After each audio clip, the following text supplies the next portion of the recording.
Olá, Ruth. Oi, Denise, como vai? Eu vou bem, e você? Também. Outra vez com frio e chuvas. Mudou de novo o tempo, né? Vamos ter um fim de semana chuvoso e Isso. com neve no Hermon. Ah, é?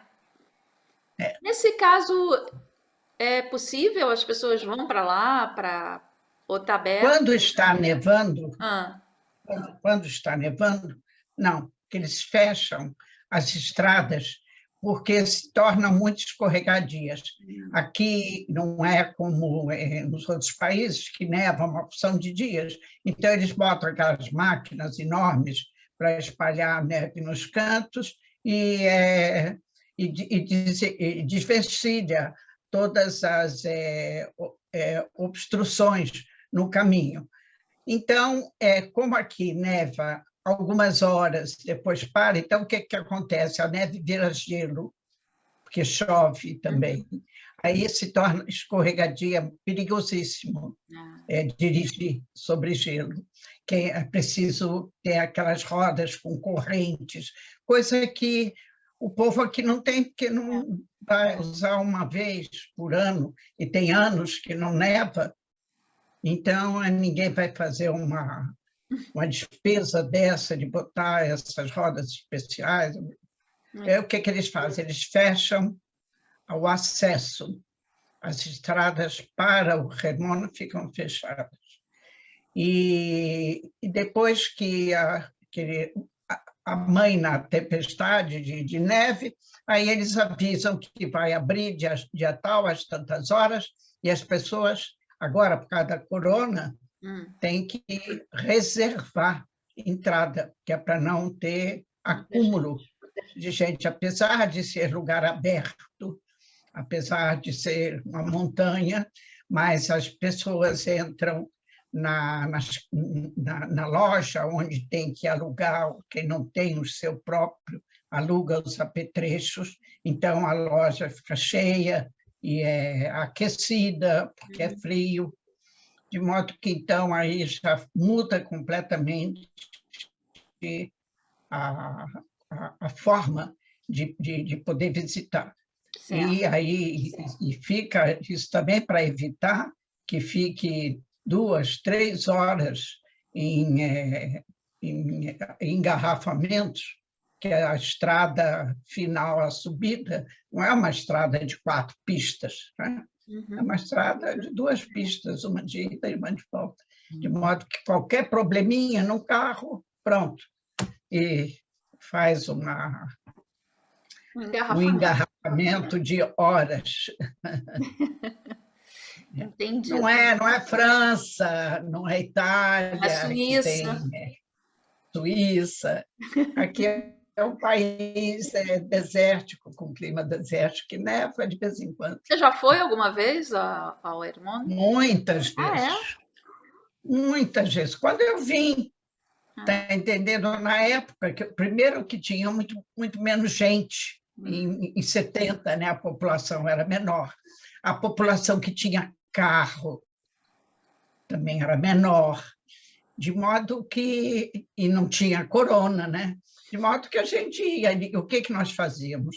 Nós reservávamos um hotel em Kiryat Shmone, ou num outro lugar lá no norte, mais próximo, íamos na quinta-feira, de modo que já acordávamos na sexta, perto, em é. vez de pegar o trânsito todo desde Natânia, que nós vimos de Natânia, morávamos em Natânia naquela época, aí era mais simples, de modo que eu fui muitas vezes. Não esquece que quando eu vim para cá, meus filhos tinham 13, 14 anos, de modo que para eles isso era Super uma diferente. maravilha, neve, e botar esqui, coisas que eles nunca tiveram lá no Brasil, de modo que muitas vezes, Ah, todo ano que tinha neve, nós íamos. E depois era também uma época que a família vinha muito visitar, e cada um que vinha no inverno, tinha gente que queria. deixava mesmo para vir no inverno, Só para que é isso. para Quer dizer, só para só isso para não. isso. Principalmente para isso. Mas de modo que vinham minhas irmãs, até meus pais. Até meus pais vieram várias vezes e nós fomos com eles no Ver a neve. Redomão, Bacana. né? Querida, não temos boas notícias, né? Ontem. Olha, essa semana foi dureza, viu? É, Uma semana pesada, porque hoje é sexta, né? Isso é. aconteceu de quarta para quinta, ontem foi o enterro, na quarta-feira. E tem uma unidade de comando que se chama EGOS, que é uma unidade super especial, e eles estavam fazendo exercícios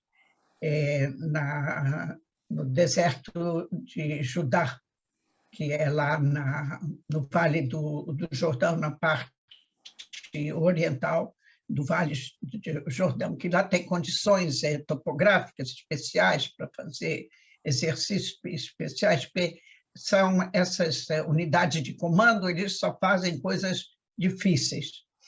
E quem chega a essa unidade é super, hiper, ultra bom. Não é qualquer um que chega lá.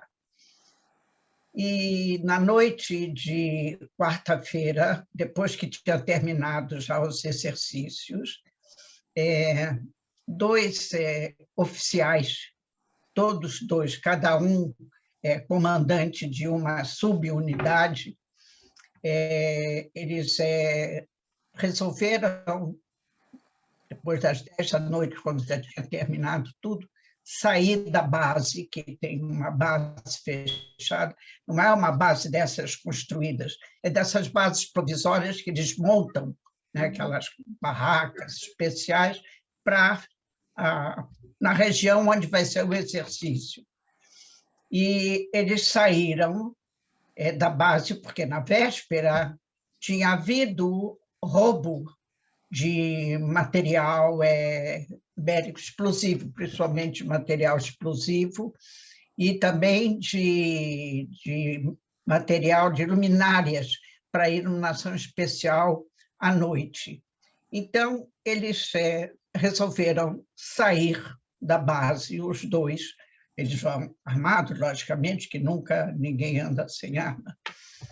E tomaram a direção de uma trilha que sobe, porque é muito montanhoso lá, e sem árvores, assim, um local mesmo deserto da Judéia. E foram andando na esperança de encontrar novamente ladrão tentando chegar na base provisória para roubar novamente. Ele teve os dois, que eram comandantes, tiveram a ideia, e um outro soldado, quer dizer, um oficial também da mesma unidade, mas não era de um posto tão elevado quanto os outros dois, também teve a mesma ideia. E ele saiu com a mesma intenção, só que ele virou para descer numa trilha e os outros dois subiram. E depois de alguns minutos deles andarem, ambos os grupos, esse estava o dois, esse que estava o um sozinho, perceberam sombras, que era noite, escuro, não tem iluminação, e ouviram ruídos. E então imaginaram que o mesmo ladrão que teve na véspera voltou, foi bem sucedido, ninguém pegou ele, vai tentar roubar mais alguma coisa. Ambos imediatamente atiraram um no outro.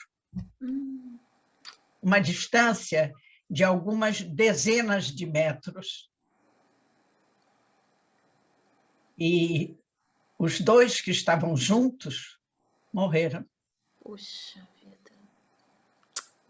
E esse oficial que atirou primeiro e matou os dois, você imagina, ele preferiria agora estar morto também.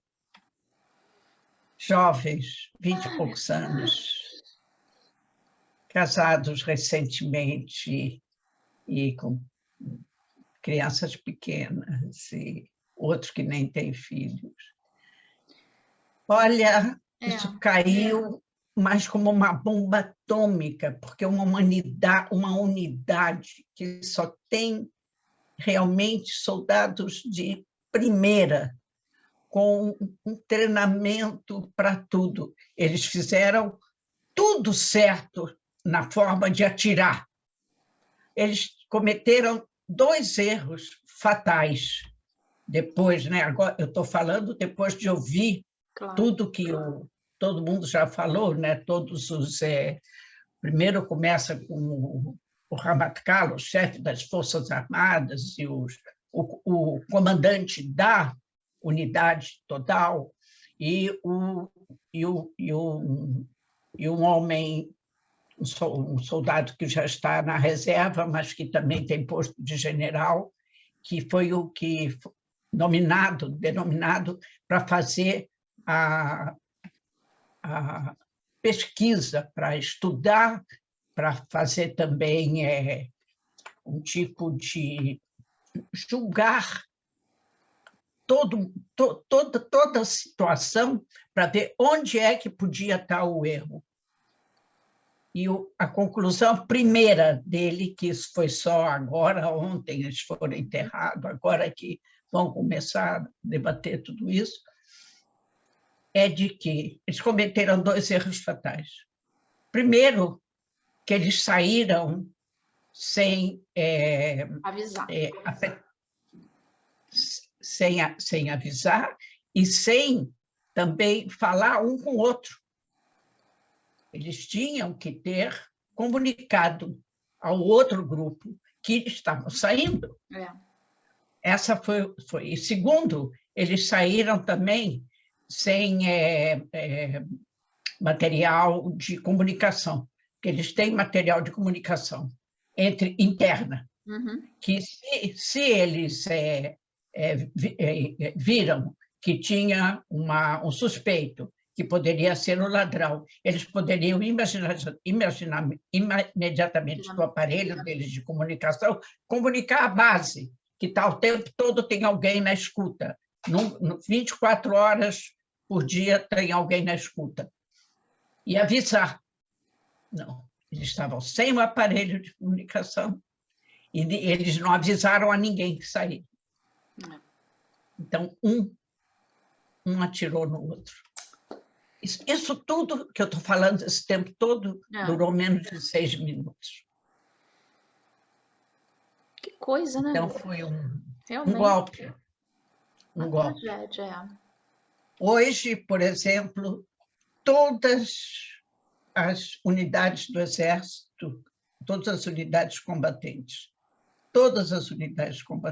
hoje estão só estudando isso. Pararam todas as atividades, exceto, logicamente, as que sejam necessárias de defesa do país, mas o resto tudo parado, só estudando esse problema.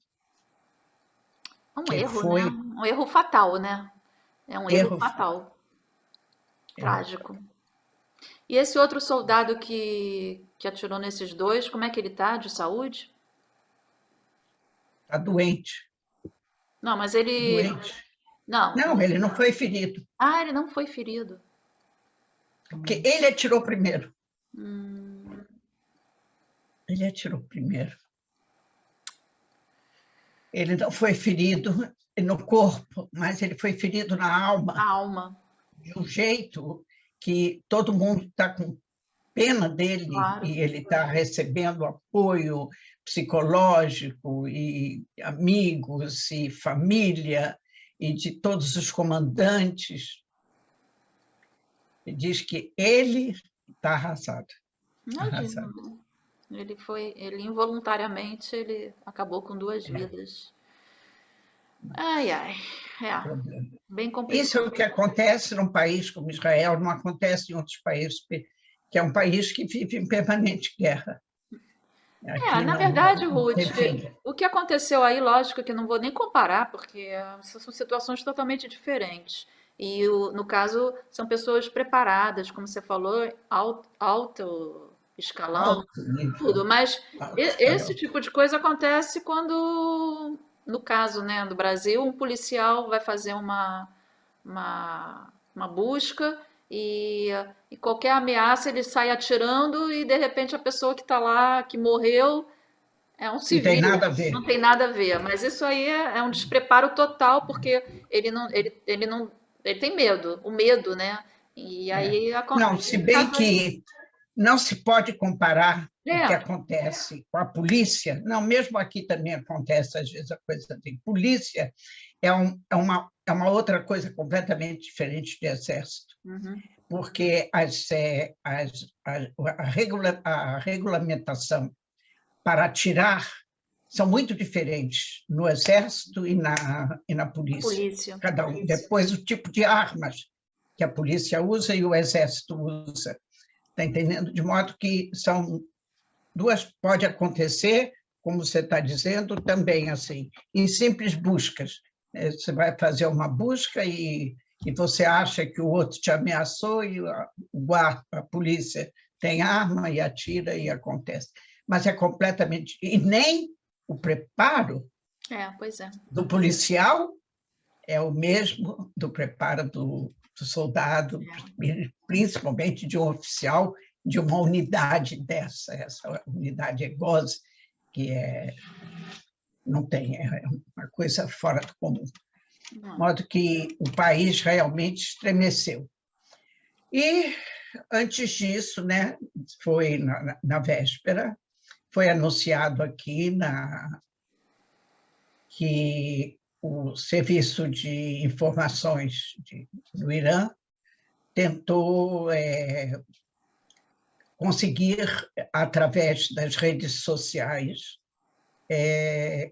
encontrar cidadãos iranianos, judeus, que vivem em Israel há muitos anos, que falam a língua, para serem usados em espionagem a favor do Irã. E encontraram, né? Encontraram, pois é, o pior de tudo é É. isso, é que encontraram. Como é que ele fez? Ele entrou no Facebook, onde tem um grupo no Facebook de Olim Vatikim, não são Uhum. Olim Hadashim, são gente que já está aqui há muitos anos, mas são todos do Irã, judeus do Irã, que fizeram aliar, mas que continuam falando entre si a língua persa, e eles usam o Facebook como meio de comunicação. Então, teve quer dizer, Desculpe, Ruth, um, é o Facebook ou o WhatsApp? não, foi o Facebook, Facebook. foi o Facebook. Tá.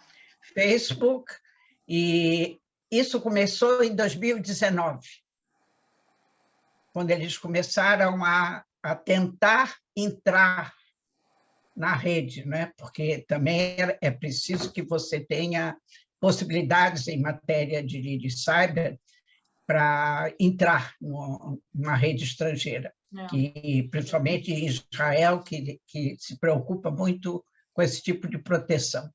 Bom, conseguiram, e um camarada enfim, deu o nome dele, tudo, e o endereço do e-mail dele, e dizendo que era judeu, e onde ele morava, deu o endereço dele em Teherã, e ele pesquisou lá também onde é que tem sinagogas e mostrou o retrato dele na porta da sinagoga, tudo para iludir as pessoas que ele é um judeu que está querendo manter contato com a comunidade iraniana em Israel. Hum. Encurtando, ele conseguiu convencer 4 mulheres de todo mundo do grupo, 4 mulheres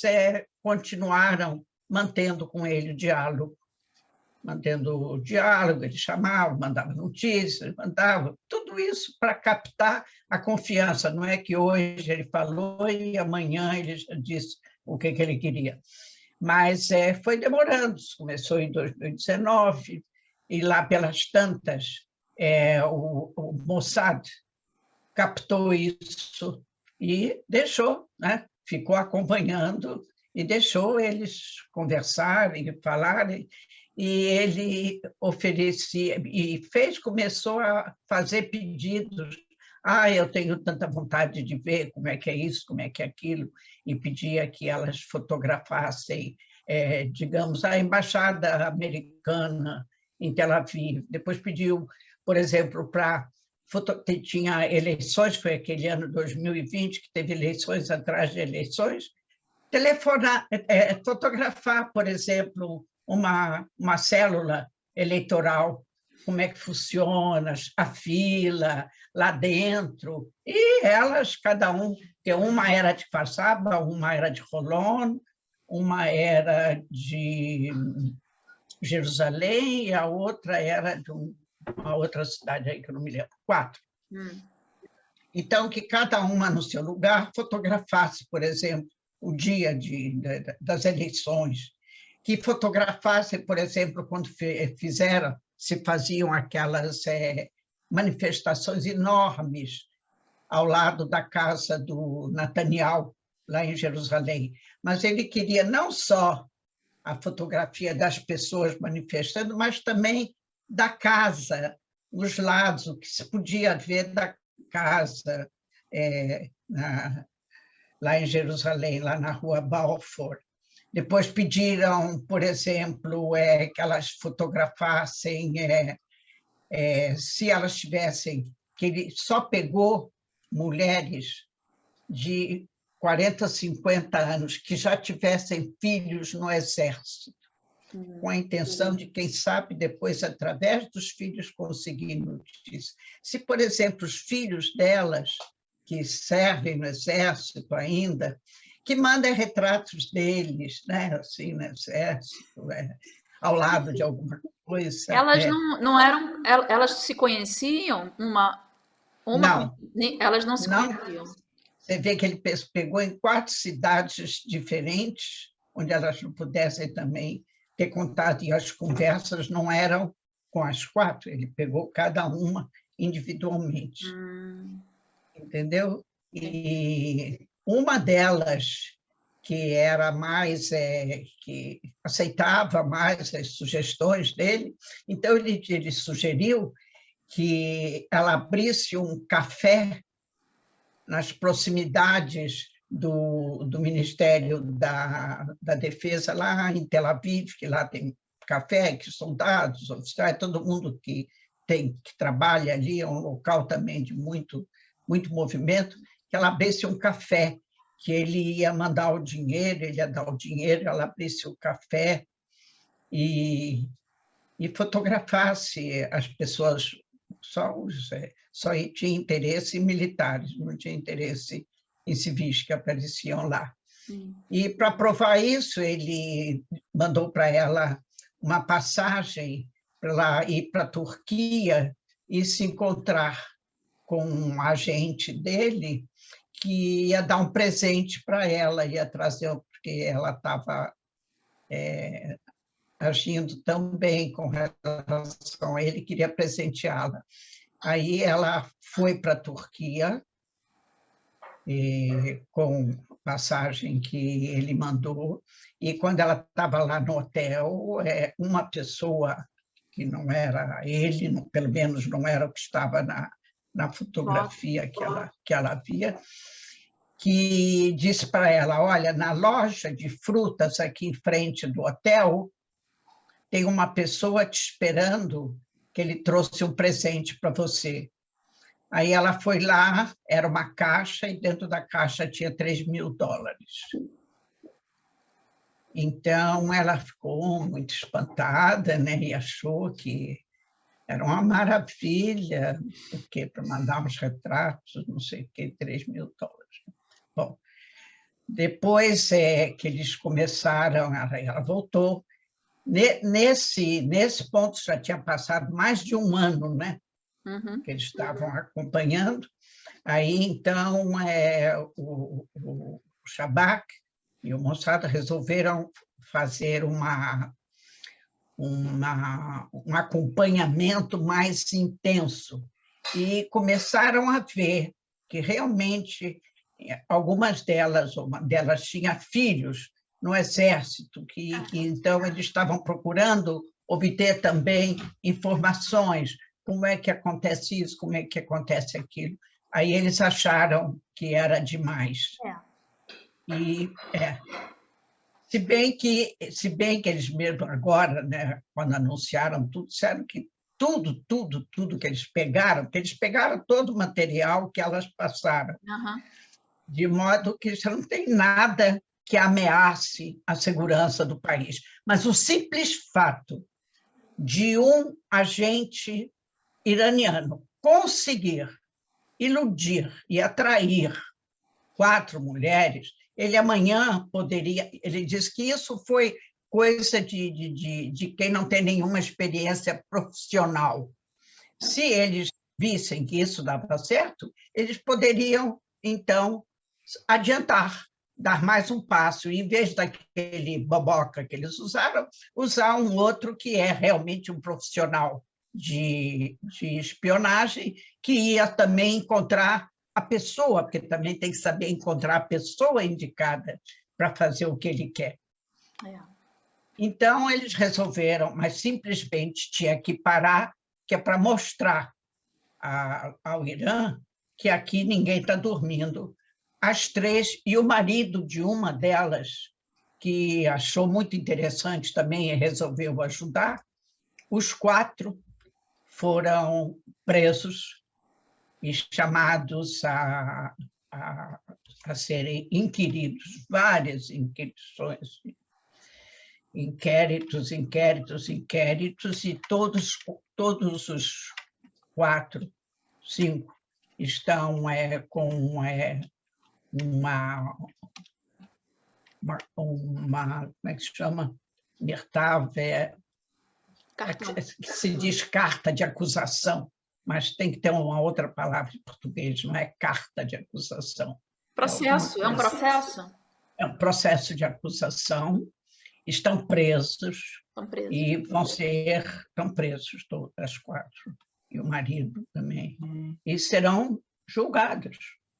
Então, agora, depois que já passou quase 1 ano que elas estão na prisão, aí, então, agora publicaram tudo. Elas já estão na prisão há 1 ano. Isso começou em 2019, nós estamos agora em 2022. Mas eu pensei que... É que tudo isso é devagar. E primeiro tanto o Mossad quanto o Shabak, eles querem mais material, e eles querem, através delas, das conversações, conseguir, através de cyber, chegar de onde ele está transmitindo, de onde ele está fazendo, entendeu? Eles queriam, aqui, o Mossad também quer ver o que está acontecendo lá, do outro lado, não só do lado de cá. Elas não davam a menor importância, elas não representavam risco nenhum para o país, todas bobocas que não iam fazer nenhum mal. Mas o negócio é a ousadia, né? A que ponto chegou lá no Irã de querer obter, através de cidadãos israelenses que são normativos e que, por dinheiro, estariam dispostos a passar informações que, na opinião deles, não tinha importância nenhuma, mas, da mesma forma como eles conseguiram esse, eles iam conseguir, talvez, outro. Na verdade, eles poderiam querer chegar dentro do exército, que era essa realmente a finalidade. Queriam, por exemplo, pediram a uma delas para conseguir o telefone particular do Kochavi, o chefe do Estado-Maior. E como é que essa, que queria o telefone do Kochavi? Ela conhecia uma deputada do Likud, e conhecia, porque conheceu uma vez, numa festa, não sei o quê, mas não era amiga dela nem nada. Então, ela teve a ousadia de telefonar para essa deputada e perguntar se ela podia se encontrar com ela, que ela queria conversar com ela. E ela disse que não. Ela não conhece, não te conheço, não tem nada a ver contigo, eu tenho muito trabalho, não tenho nenhum interesse em conversar com ninguém sobre assuntos que eu não sei o que é. Lógico. Bastou esse telefonema que essa dona fez para a deputada, que em seguida ela recebeu o telefonema do Shabak. Entendeu? O telefone dela caiu na rede deles, e aí eles chamaram ela para inquérito. Para você ver como as coisas rolam, entendeu? E depois ela disse assim, quando eu atendi o telefone e me disseram que é do Shabak e que eu estou convidada como deputada a ver inquérito, entendeu? Para você ver como as coisas são. Isso foi realmente assim, né? Explodiu aqui tudo isso, porque são coisas que Ameaça, acontecem. né? É uma ameaça É tudo devagar, e como já aconteceram coisas no passado, pode acontecer atualmente. Então, essas duas novidades foram realmente a morte desses dois oficiais e a descoberta dessa pseudo-rede de espionagem feminina iraniana e de mulheres iranianas que vivem em não se Israel. pode dizer que elas foram inocentes, porque elas receberam dinheiro, né?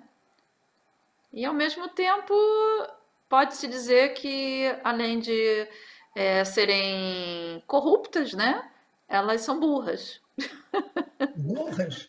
Burras e Muito corruptas. burras. Não, mas eles escolheram, o que dizem aqui, eles escolheram pessoas que não eram privilegiadas com uma inteligência muito grande, porque... Mas, por enquanto, estão na cadeia. É isso aí.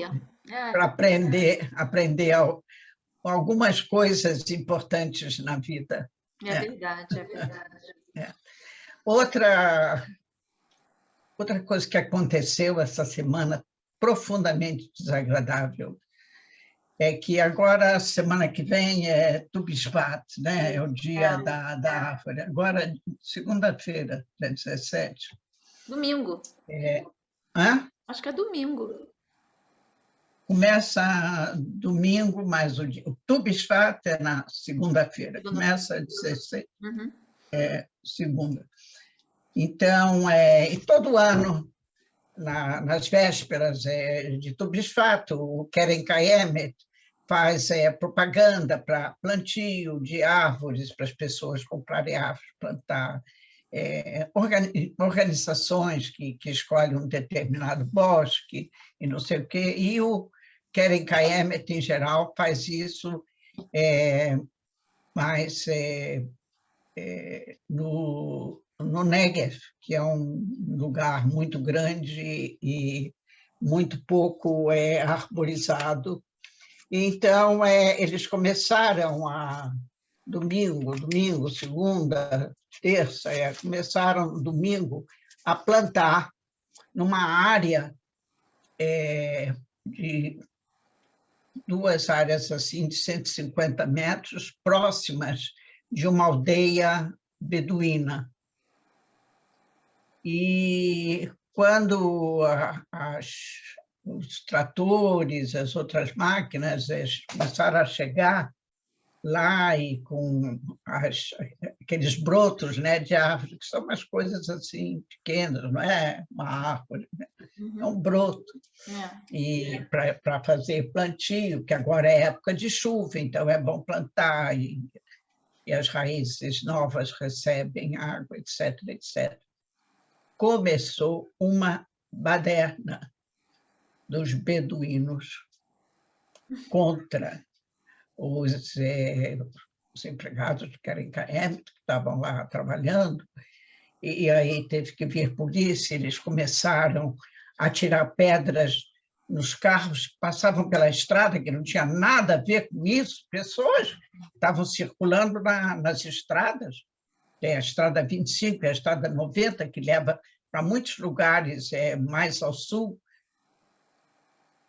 Mas uma coisa horrível, chegou ao ponto deles botarem pedras, um monte de pedras nos trilhos da estrada de ferro, onde passa o trem que vai para Dimona, que poderia, se o motorista do trem não tivesse visto de longe as pedras, você sabe que desastre seria um trem com toda aquela quantidade de vagões virar? Nossa.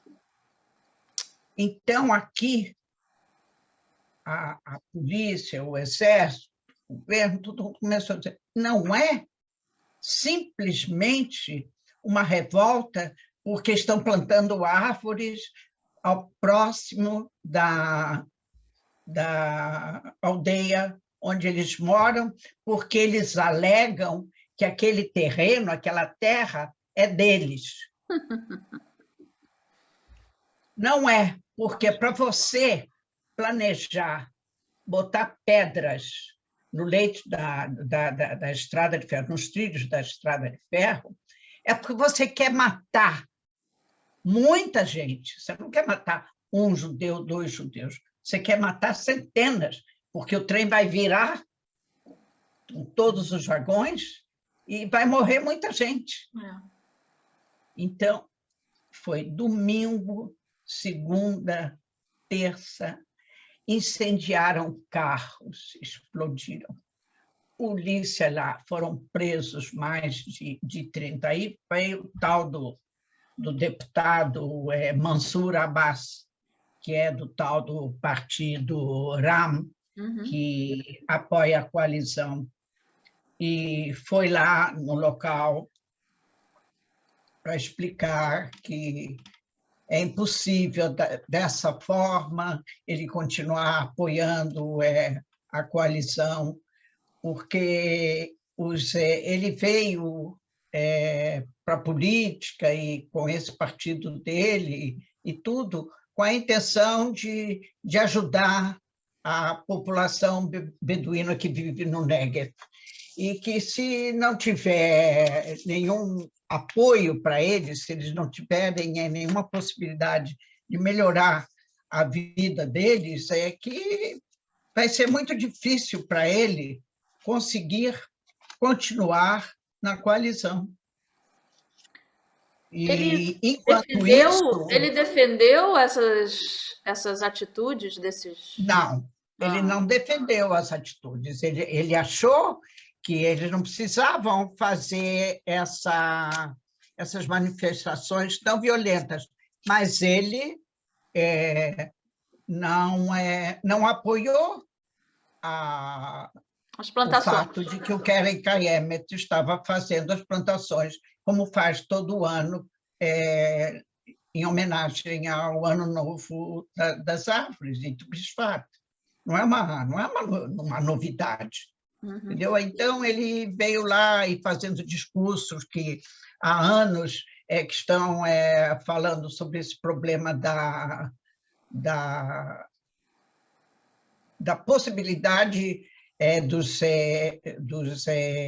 beduínos lá receberem um acordo com o governo sobre o problema da propriedade ou não das terras. Porque o que acontece é o seguinte, os beduínos, eles são oriundos da Península Arábica, ainda no século II antes de Cristo, e eles se separaram em 2 grupos principais, um é que são semitas, que eram oriundos da Agar, né, que foi a mulher de Abraão, que ela não era judia, e um outro grupo menos importante. O fato é que eles, durante todos esses séculos, eles foram nômades em todo o deserto, se espalharam em muitos lugares. E aqui,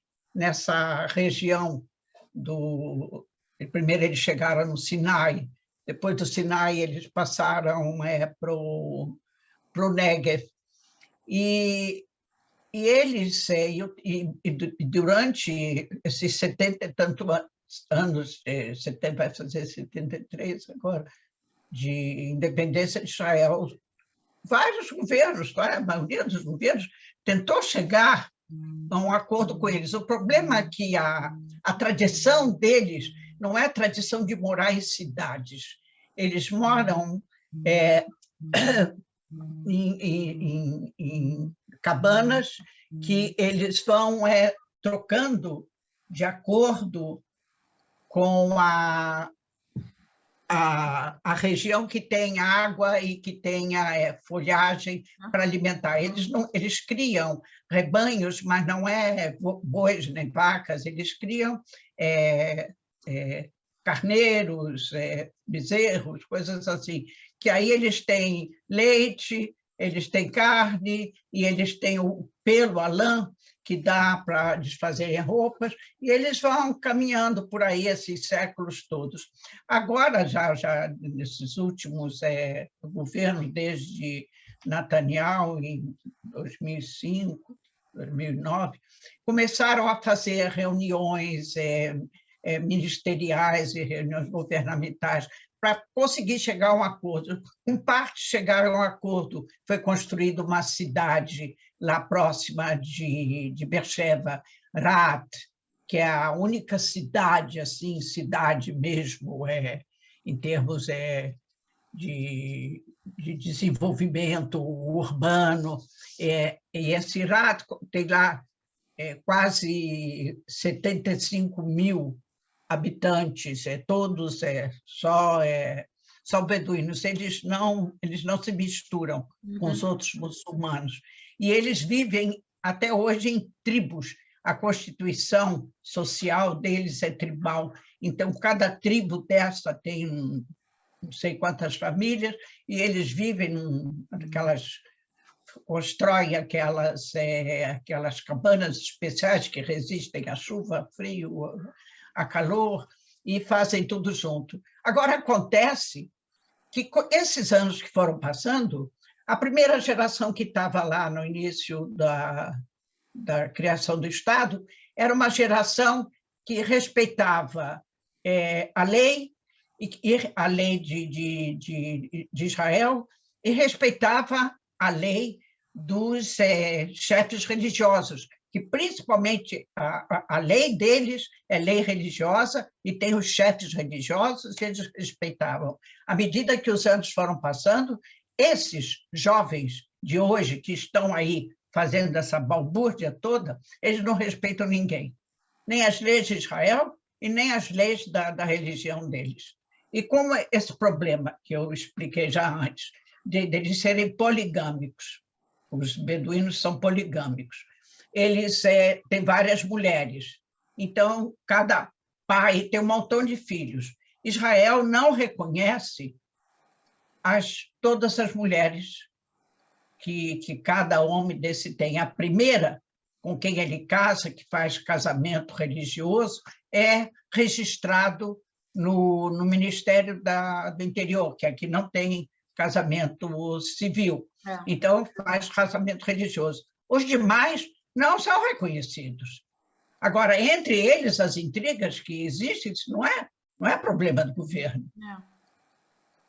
Agora, o que está acontecendo é o seguinte, é que o fato de eles serem poligâmicos, então a reprodução entre eles é muito grande, e a cada 15 anos eles duplicam o número da população. Então, digamos, hoje, em 2022 agora, tem 300 mil beduínos no Negev. Daqui a 15 anos, vai ter 600 mil. Isso é um problema, entendeu? né? Porque eles vão ter que ocupar um espaço. Exato. E acontece que eles representam a população árabe, os muçulmanos, em geral, de Israel, é entre 21% e 25% da população de Israel. Os beduínos representam uns 11% da população árabe geral. Só que eles estão crescendo muito mais que os outros muçulmanos, que não são os árabes de Israel, por exemplo, que eles também antigamente tinham muitos filhos. Hoje em dia, não. Eles estão... eles moram em cidades, eles estudam, eles têm mais acesso às universidades, eles têm muitos profissionais liberais. Agora, os beduínos, não, eles ficaram... As duas gerações que antecedem a geração atual, eles ainda estão muito arraigados às tradições deles que eles trouxeram de 1.000 anos, de 2.000 anos atrás. De modo que a violência continua, ontem, hoje, de modo que é impossível saber. E o que houve na Knesset, a repercussão. Esse deputado, que é o chefe do Ramo, foi lá, se fotografou e falou: não, o que vocês estão pensando? Nós temos apenas 3% do Negev. O Negev tem não sei quantos mil quilômetros quadrados, nós temos 3% disso, e nós somos 300 mil, e a maioria deles vive de agricultura dos rebanhos que eles têm. Nós vamos viver de quê? Vocês, com isso, acabam com a nossa possibilidade de subsistência. Nós não temos como ganhar, não temos como trabalhar. E qual é o recado que ele deu? Vocês não vão concordar, nós não vamos apoiar a coalizão. Resultado: essa semana, na terça, quarta, quinta, houve eleições, votações plenárias, a oposição ganhou todas as eleições, porque eles não votaram, e a coalizão, para não passar vergonha, vexame lá, ninguém compareceu à votação. Quer dizer que pode ser que nós cheguemos a uma situação onde o partido que tem 4 deputados, porque a oposição vai bater palmas cada vez que a coalizão perder, não importa a eles que isso é uma desgraça para Israel, que vai dar força, que quem está apoiando agora também, os beduínos nunca foram amigos do Hamas. O Hamas está vendo agora uma chance de entrar em Israel, dando apoio aos beduínos contra o governo.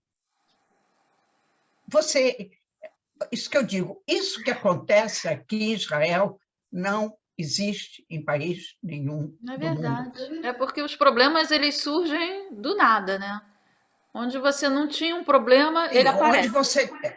Onde você tem uma porção de etnias, uma porção de povos que Exatamente. já viviam aqui nessa terra, que não era país de ninguém, né? Passou da mão de um para a mão do outro, para a mão do outro, até que o único que conseguiu...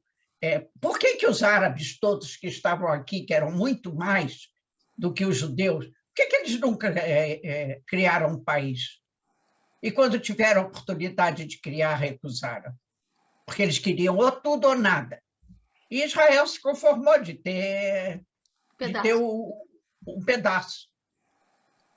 Então, de um pedaço se juntou outro pedaço, porque as guerras depois deram a Israel a possibilidade de conquistar. Logicamente que terras conquistadas em guerras, eu nunca vi ninguém devolver terra sem fazer acordo de paz. Claro. Você devolve, faz um acordo. Israel fez um acordo de paz com o Egito. Devolveu o Sinai inteiro.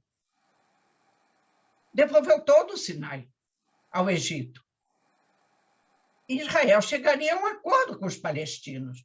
mas tem que ter um acordo de qualquer coisa, não pode vir dizer eu quero isso para mim e vocês sumam daqui. Eles não existem. Estado judeu não existe, judeu não existe. É tudo diferente. Para a gente tem que ser tudo diferente, né, Ruth? De modo que essa semana foi assim, viu? Olha, Complicado. desde domingo, segunda, terça, hoje é sexta, a minha cabeça ainda voltou no lugar. É uma situação realmente. Cada semana é uma semana, né? Cada semana é uma caixinha de surpresa. Não, as pessoas pensam que quando fala Negev, que é, sei lá, são ao todo 13 mil quilômetros quadrados. É todo Negev. 13 mil quilômetros quadrados. Quer dizer, tem cidades, Beersheba está no Negev. Aquela quantidade de kibbutzim todas que estão no Negev. Mas ninguém está dizendo aos beduínos para eles irem embora de lá. Não, vocês...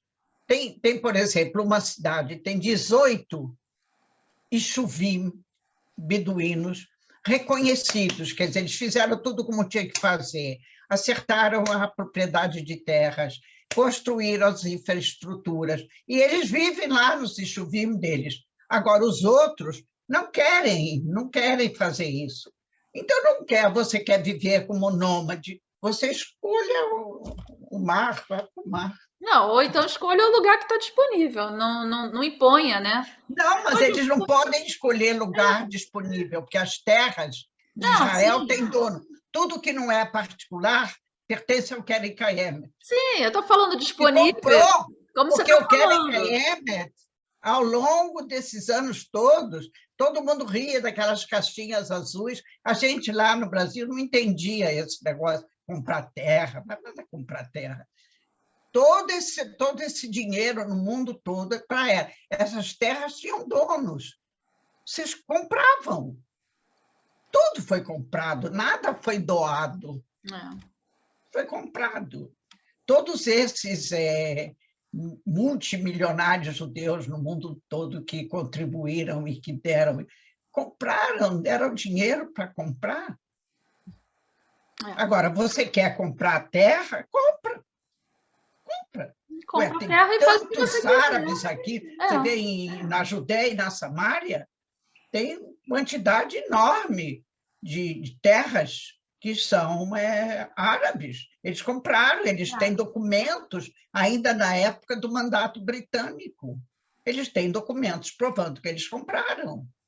Mostra o documento que você comprou, a terra é tua, agora de boca. Você pagou a quem? A Deus? Isso se chama posse, né?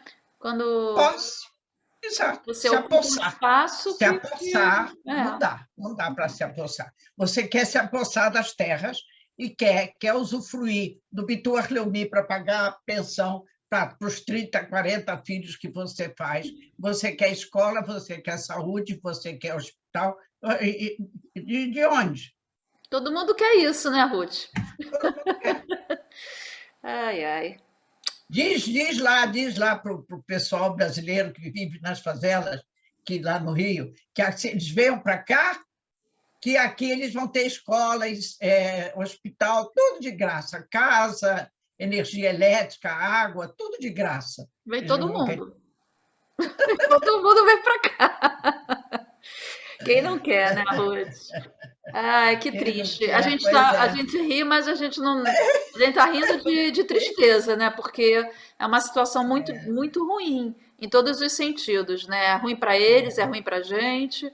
E, mais uma vez, a política não tem coerência, né? Olha, o que está acontecendo agora, falando em política, o que está acontecendo esses dias, né? Isso é para melhorar o astral. Com o julgamento do Netanyahu.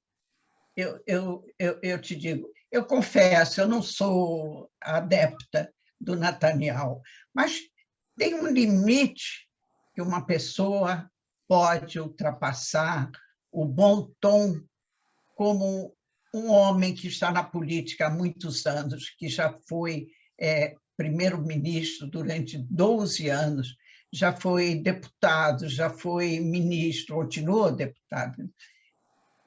Agora, a Procuradoria está querendo fazer com ele um acordo, porque se ele for julgado e condenado, as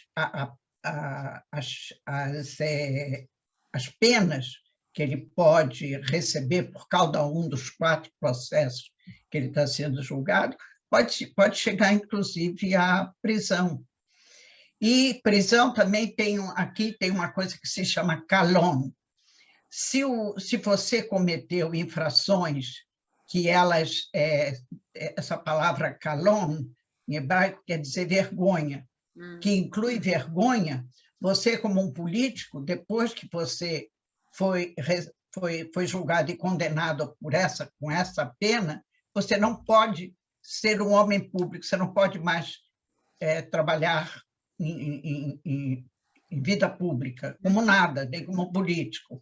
E, em determinados casos, depois de 7 anos, depois de ter saído da prisão, como aconteceu com Deri, há alguns anos atrás, que ele foi preso, passou uns 3 ou 4 anos na prisão, depois ele ficou 7 anos sem poder viver na política. Isso se chama... Agora ele está novamente com outro inquérito.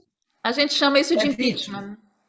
São todos vítimas. O Homer foi vítima, agora... Não, eu estou falando impeachment. Não é impeachment. Não, estou falando, quando você é impedido, quando você é julgado e condenado, no caso, que você não pode exercer durante 8 anos, eu estou falando isso no Brasil, o mandato, ele recebeu um impeachment. É isso que eu estou falando. O impedimento. Impedimento, você não pode exercer nenhum cargo público durante X anos, isso, dependendo da pena. O Deri passou uma vez isso e não aprendeu. Ele caiu outra vez nessa de dinheiros públicos e particulares. E ele está novamente sendo julgado, e ele agora vai ter que se demitir do cargo de deputado, e, em troca disso, para ele não ir para a prisão. E ele vai ter que esperar um número X de anos para ele poder ser ativo no partido dele, no Chas, mas não na Knesset. E agora o nosso amigo Bibi, ele estão querendo, as pessoas amigas dele, até os advogados dele estão querendo influenciá-lo a ele aceitar o acordo que a Procuradoria está oferecendo de ele não ir para a prisão, e sim ser condenado a trabalhos em benefício da sociedade, que não sejam trabalhos públicos nem remunerados. E a família dele não quer aceitar. Porque quem decide lá é a mulher dele, o filho e ele. Isso se chama orgulho. Orgulho. O orgulho é um problema, né? Então, tudo isso nessa semana. Uma semana ótima, né? Não foi uma semana fácil. Você não me inveja. Você não me inveja. Estamos no mesmo barco, né, Ruth? Pois é, mas você, como ainda não entende hebraico, então você escapa um pouco. Não, mas você sabe que essa situação desses soldados, infelizmente, no Lupana, a professora do dia que aconteceu, ela chegou falando o que aconteceu e todo mundo ficou assim. Sim, que em cada casa aqui em Israel... que todo mundo ficou muito abalado. Não, porque todo mundo, em alguma ocasião, teve filho, ou vai ter filho, ou vai ter neto. Eu tive filho na Tzavá, eu tive 2 netas na Tzavá, agora eu tenho 2 bisnetas que eu gostaria de acreditar que, quando elas chegassem à idade de serviço militar, que não tivesse mais guerra. Mas eu não vejo... Difícil, né? Eu não vejo que do outro lado tem alguém que está pensando... Eu acredito que tenham outras avós e bisavós do outro lado que pensam igual, mas elas não decidem nada. Não, quem decide tudo são os políticos e os e os guerrilheiros, os terroristas. Infelizmente, é a minoria, né? Mas é a minoria que decide pela maioria.